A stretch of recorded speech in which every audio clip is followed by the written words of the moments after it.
Ela foi traída, humilhada na frente de centenas de pessoas, e voltou anos depois, mais forte do que nunca, deixando o homem que a desprezou de joelhos, sem dizer uma palavra. Era para ser só mais um evento de gala na agenda vazia de emoção de Beatriz. Mas havia algo diferente naquela noite. O vestido escolhido às pressas, o silêncio de Roberto no carro, o olhar calculado dos fotógrafos, tudo parecia orquestrado. O que ela não sabia era que, dentro daquele salão dourado, ela perderia não só o marido, mas também a versão dela que acreditava em amor incondicional. Quantas vezes uma mulher precisa se calar até ser descartada em público como um objeto antigo? E o que dói mais? Ser trocada por outra ou perceber que nunca foi vista como insubstituível? A verdade é que, para alguns homens, lealdade não vale nada quando a vaidade começa a gritar. E para certas mulheres, o silêncio se transforma em grito, quando chega a hora certa. Beatriz entrou no salão sorrindo. Ela não sabia que Roberto, seu marido há 22 anos, já havia convidado a nova companheira, uma modelo 28 anos mais jovem, para ocupar o lugar ao lado dele na mesa principal. O ambiente estava cheio de empresários, políticos, socialites e fotógrafos. E, no instante em que as luzes se apagaram e o microfone foi entregue a ele, Roberto anunciou: "Hoje é uma noite especial, porque além de celebrar o sucesso da nossa empresa, quero apresentar alguém ainda mais especial. Ela é inteligente, espontânea, e representa o novo tempo que estou vivendo." Beatriz olhou ao redor, confusa. Até que a jovem se levantou, caminhou até o palco e beijou Roberto na frente de todos. Um riso constrangido percorreu o salão. Beatriz, imóvel, sentia o coração bater tão alto que parecia que o som ecoava nos lustres. Nenhuma palavra. Nenhuma explicação. Só olhares, alguns de pena, outros de vergonha alheia, e muitos fingindo não ver. Ela se levantou, ajeitou a bolsa e saiu caminhando com a cabeça erguida. Não chorou. Ainda não. Mas lá fora, sentada no banco de trás do carro que havia ajudado a pagar, ela finalmente entendeu. O homem que dividia a vida com ela nunca esteve ao lado dela. Ele estava ao lado de si mesmo. As horas seguintes ao jantar pareceram um borrão. O motorista a deixou no prédio antigo onde agora morava sozinha, num apartamento comprado ainda nos tempos em que os dois planejavam investir em imóveis menores. Ela subiu as escadas devagar, sem acender as luzes. Tirou os sapatos com os pés, largou a bolsa no chão da sala e caminhou até o espelho do corredor. O reflexo mostrava uma mulher bem vestida, elegante, mas vazia. Beatriz passou a mão no rosto. Maquiagem intacta. Nenhuma lágrima. Nenhum traço de desespero. O que ela sentia ainda não tinha nome. Era uma mistura ácida de choque, orgulho ferido e uma estranha tranquilidade. Era como se o que doía, na verdade, tivesse morrido lá dentro há muito tempo. O escândalo só rasgou o pano que cobria aquilo tudo. No dia seguinte, ela se trancou em casa. Desligou o celular, recusou ligações da filha, ignorou os jornais e os sites de fofoca. Sabia que seu nome estaria em todos eles. Sabia que fotos do beijo no palco estariam circulando com legendas cruéis. Sabia também que, se abrisse a porta para alguém, cairia. E não estava pronta para cair. Não ali. Naquela solidão densa, começou a lembrar de coisas que havia enterrado. Do tempo em que dançava por prazer, antes de Roberto. Do estúdio pequeno que dividia com outras bailarinas. Do cheiro de suor, da música clássica enchendo as paredes, dos pés machucados e das noites sem dormir. Lembrou do primeiro encontro com ele, ela com 25, ele com 41, promessa de mundo. E de como, aos poucos, ela foi abrindo mão de tudo, das aulas, das turnês, dos amigos, das vontades, em nome de um amor que parecia forte, mas era frágil como o vidro caro. 3 dias depois, a irmã dela, Cláudia, apareceu. Entrou sem bater, como sempre fazia, trazendo uma sacola com pães frescos e um jornal dobrado debaixo do braço. Ele não perdeu tempo, hein? Disse, apontando a capa. Beatriz olhou rapidamente. A imagem de Roberto com a modelo sorrindo num camarote brilhava logo abaixo da manchete. O novo casal do Império de Aquino. Ela não reagiu. Cláudia serviu o café em silêncio, observando cada movimento da irmã. Depois de um tempo, falou com calma: "Sabe o que me surpreende? Não é ele ter feito isso. É você ter se esquecido de quem era. Você sempre foi mais forte do que isso. Só não percebeu." Beatriz riu, mas não foi um riso leve. Era quase um soluço preso. Cláudia continuou: Tem um projeto novo abrindo aqui perto. Um centro cultural, desses que tem aula de dança, música, teatro. Conhece o Lorenzo? Ele tá por trás. Aquela alma que ainda acredita que a arte pode salvar vidas. Ele sempre falava de você. O nome soou como um vento entrando pela janela. Lorenzo. Um dos coreógrafos mais respeitados que já tinham saído do Brasil. Tinham se conhecido anos atrás, numa mostra internacional. Nunca aconteceu nada, mas os dois sabiam que havia algo ali. Um respeito profundo. Um olhar que atravessava. Beatriz foi até o banheiro e se olhou de novo no espelho. Desta vez, viu outra coisa. Não era mais a mulher da noite anterior. Era alguém que sabia demais para fingir que não viu. Que havia perdido tudo, mas ainda tinha a si mesma. E talvez isso fosse o bastante para começar de novo. No dia seguinte, saiu de casa antes das 8. Pegou um ônibus comum, sentou perto da janela, prendeu o cabelo num coque simples. Chegou ao centro cultural com as mãos suadas e o coração batendo como se tivesse 20 anos de novo. Perguntou por Lorenzo na recepção. E não demorou muito até vê-lo, vindo em sua direção com o mesmo sorriso de sempre. Beatriz, ele disse, surpreso, mas feliz. Você ainda dança? Ela pensou por 2 segundos. Não sei. Mas acho que ainda respiro. Lorenzo riu. Temos ensaios toda quarta e sexta. Mulheres incríveis, com histórias incríveis. Sem pressão, sem julgamento. Só música, corpo e verdade. Naquela tarde, Beatriz colocou um colã pela primeira vez em mais de uma década. Os músculos doíam, o corpo protestava, mas a alma estava desperta. Cada movimento era uma lembrança, e cada lembrança era um tijolo novo numa casa que ela pensou que nunca mais conseguiria reconstruir. Roberto não sabia. Ninguém sabia. Mas ali, naquele pequeno estúdio com cheiro de madeira e som de piano ao fundo, Beatriz começava a escrever um novo capítulo. E não era de vingança. Era de renascimento. O apartamento novo de Roberto era o tipo de lugar que aparece em revistas de decoração. Mármore branco, janelas do chão ao teto, adega climatizada. Tudo cuidadosamente projetado para mostrar sucesso. Mas, por dentro, havia uma bagunça que nem os móveis de luxo conseguiam esconder. Gabriela, a jovem modelo que agora dividia o espaço com ele, tinha um gosto caro e um humor volátil. Nos primeiros dias, era divertida. Trazia leveza, espontaneidade e uma energia de novidade que cegava. Mas a fase da conquista passou depressa. Em poucas semanas, começaram os silêncios longos, as críticas veladas e os olhares desconfiados. Ela reclamava de tudo. Das cortinas, da temperatura do ar, da ausência de paparazzi na porta. Começou a exigir que ele a levasse a eventos de alto perfil, que a marcasse em fotos nas redes sociais, que financiasse projetos que mal existiam. Roberto, já acostumado a dar ordens e não receber nenhuma, se via fazendo concessões para manter a relação viva. Era estranho. Nunca tinha sentido aquilo com Beatriz. Com Beatriz, o mundo parecia mais estável. Ela não precisava ser entretida. Era presença silenciosa, mas cheia de substância. E agora, comparado ao caos que Gabriela gerava por uma publicação mal curtida ou um story sem filtro, ele começava a perceber que havia confundido juventude com brilho. Euforia com felicidade. Uma noite, após uma briga por causa de uma viagem que ele se recusou a bancar, Gabriela saiu batendo a porta. Levou consigo uma mala pequena e um cartão Black que desapareceu por 2 dias. Quando voltou, agia como se nada tivesse acontecido. Ele percebeu, tarde demais, que ela não queria amor. Queria palco. Enquanto isso, a empresa de Roberto enfrentava questionamentos internos. Investidores pressionavam por mudanças. Sócios queriam distância da vida pessoal dele que se tornará pública demais.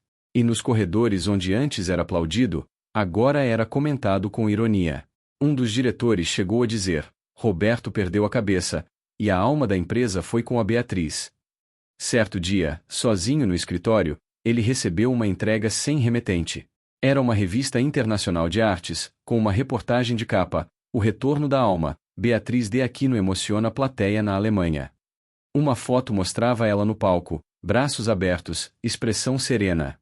E por um instante, o peito dele apertou. Não de raiva, nem de saudade, mas de uma estranha sensação de arrependimento, com gosto de perda definitiva. Tentou contato. Ligou. Mandou mensagem. Pediu para conversar. Ela não respondeu. E isso o incomodou mais do que gostaria de admitir. Gabriela percebeu. Passou a agir com ainda mais arrogância, quase como se soubesse que estava sendo comparada. Em um jantar, num restaurante luxuoso, ela soltou, com a taça de vinho na mão: "Engraçado como você é mais interessante quando está em crise.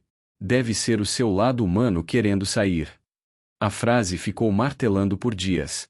Roberto começou a se afastar. Chegava tarde, evitava conversas longas, mergulhava no trabalho, ou no que ainda restava dele. Até que, numa manhã nublada, Gabriela o esperou na sala, pronta para dar o golpe final. "Preciso de uma resposta. Ou você me coloca no desfile da sua marca em Paris ou a gente se poupa do vexame." Ele olhou para ela por alguns segundos. O rosto jovem. A beleza evidente. E uma frieza que Beatriz nunca teve. "Você quer Paris?" perguntou com calma. "Te dou. Só não me peça mais do que isso. Porque é só isso que tenho para te dar." Ela não disse nada. Levantou da poltrona, pegou o telefone e saiu sem olhar para trás. Quando a porta se fechou, Roberto sentou sozinho. Pela primeira vez, em muito tempo, o silêncio não era confortável. Era esmagador. Ligou o computador. Pesquisou o próximo evento de dança onde Beatriz estaria. E encontrou: Prêmio Internacional de Mulheres na Arte, apresentação de encerramento, presença confirmada. Fechou a tela devagar, cruzou os dedos sobre a mesa e ficou olhando para o vazio. Ele achava que havia ganhado liberdade. Mas o que ganhou foi o privilégio de assistir, do lado de fora, a mulher que ajudou a destruir, se reconstruir melhor do que jamais foi. O convite chegou dobrado, dentro de um envelope bege, com o nome dela escrito à mão. Nenhum logotipo, nenhum remetente aparente. Beatriz quase o ignorou. Estava arrumando a cozinha quando a correspondência caiu da pilha de revistas que Cláudia havia deixado sobre a mesa. Mas algo naquele papel chamava. Era simples, mas havia peso ali. Ela abriu. Leu uma vez. Depois mais duas. "Você foi escolhida para representar o Brasil na apresentação de encerramento do Prêmio Internacional de Mulheres na Arte. Sua presença não é apenas esperada. É necessária. O palco será seu, Beatriz. Como sempre deveria ter sido." Não havia assinatura. Apenas a data, o local, e uma observação em negrito: evento patrocinado pelo Grupo de Aquino. A mão dela tremeu. O estômago virou. Aquilo não era apenas uma apresentação. Era um reencontro com tudo o que ela havia deixado para trás. Ou melhor, tudo o que havia tentado esquecer. Beatriz caminhou até a janela e ficou ali por minutos, observando o céu. As lembranças voltavam como pequenas agulhas na pele: o salão de gala, os aplausos para outra mulher, a ausência de explicação, a dor silenciosa na alma. Agora, aquela mesma empresa, aquele mesmo nome, convidava ela para ser a estrela. Não era coincidência. Lorenzo apareceu à noite, trazendo vinho e partitura. Quando viu o envelope em cima da mesa, não perguntou nada. Apenas sentou no sofá, esperou ela falar. "É real", disse ela, sentando ao lado dele. "Eles querem que eu dance. No evento final. Patrocinado pelo grupo do Roberto." Lorenzo suspirou. "Você vai?" Ela hesitou. Depois assentiu. "Não por ele. Nem por eles. Mas por mim. E por tudo que eu me neguei a viver por medo." Os dias seguintes foram uma mistura de treino intenso e silêncio absoluto. Beatriz se fechou no estúdio, testando movimentos que não fazia décadas, adaptando sua técnica à idade, aos limites do corpo, mas não ao medo. O medo, ela expulsava com cada giro, cada impulso, cada passo no chão frio. Do outro lado da cidade, Roberto também soube. O convite, autorizado por sua equipe de marketing, não passava de uma jogada publicitária para limpar a imagem da empresa, mas quando viu o nome de Beatriz entre as atrações, algo travou. Pediu para manter o nome dela em sigilo. Queria surpresa. Mas, no fundo, sabia que era muito mais do que isso. Na noite do evento, o teatro estava lotado. Luzes baixas, pessoas importantes nos lugares da frente, câmeras espalhadas por todos os cantos.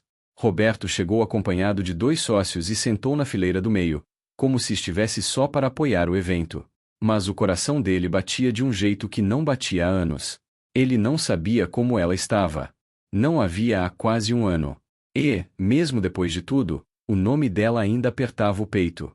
Não era saudade. Era a certeza de que ela era a única coisa verdadeira que ele já teve. Beatriz entrou nos bastidores em silêncio. Estava serena. Usava um figurino simples, vestido preto, sem brilhos. Cabelos presos num coque baixo. O rosto limpo.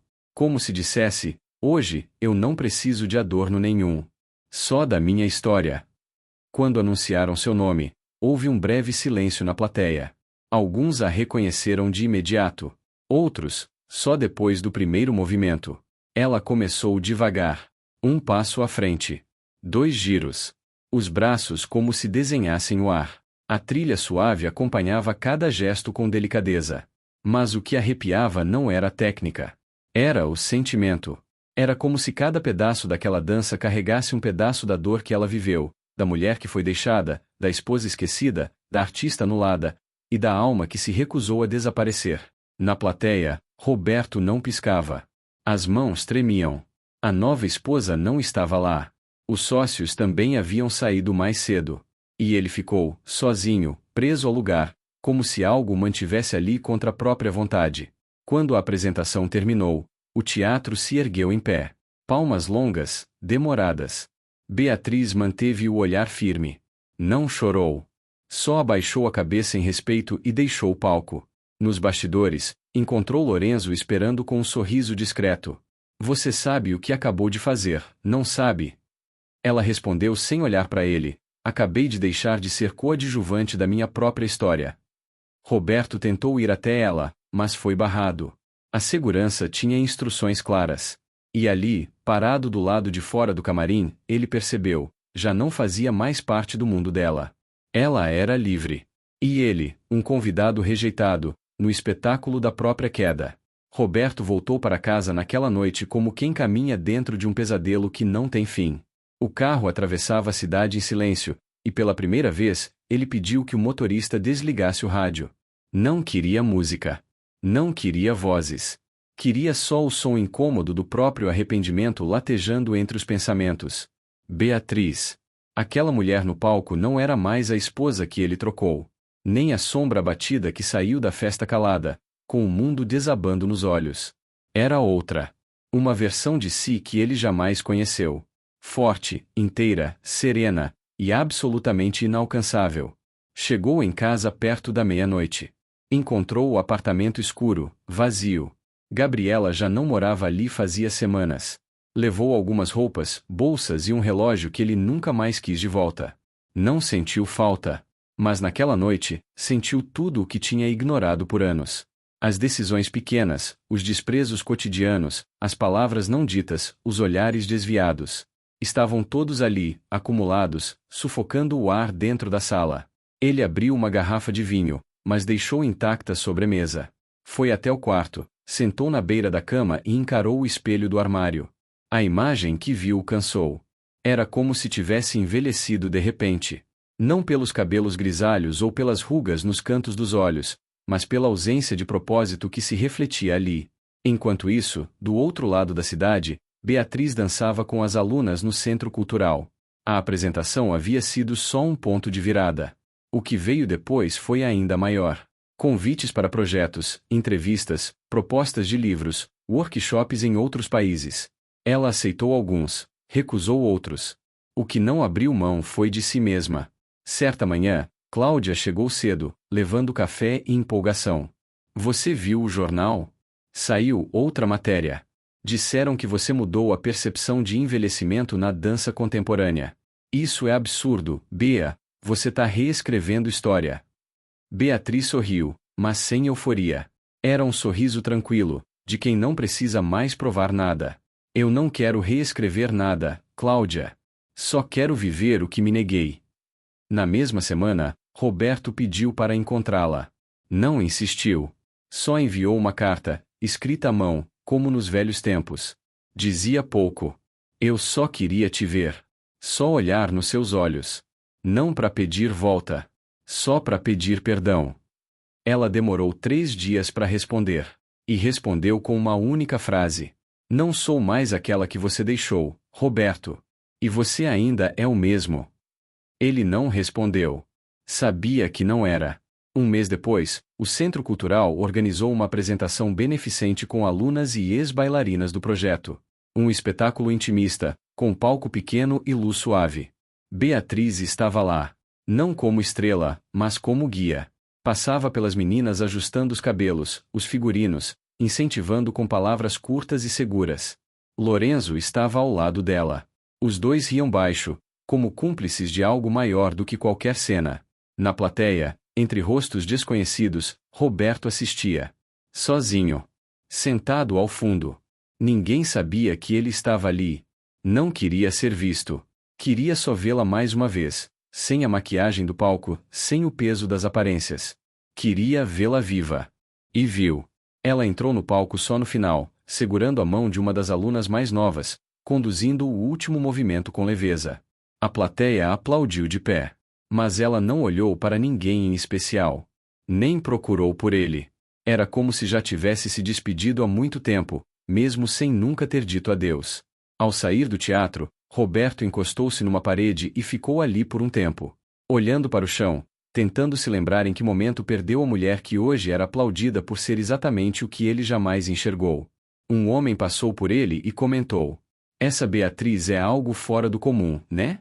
Impressionante a força dela." Roberto apenas assentiu. Não tinha mais nada a dizer. E ali, parado no escuro, ele percebeu: o palco dela não era feito de madeira e luz. Era feito de tudo que ele não teve coragem de valorizar. Beatriz não venceu por vingança. Ela venceu por ter escolhido não morrer quando foi esquecida. E isso foi o maior castigo que ele poderia receber. E você, no lugar da Beatriz, teria força para se reconstruir, ou teria voltado atrás? Me conta aqui nos comentários. Quero muito saber sua opinião. Ah, se essa história te tocou de alguma forma, deixa o like, se inscreve no canal A Vida Conta e ajuda a gente a continuar trazendo histórias que emocionam de verdade.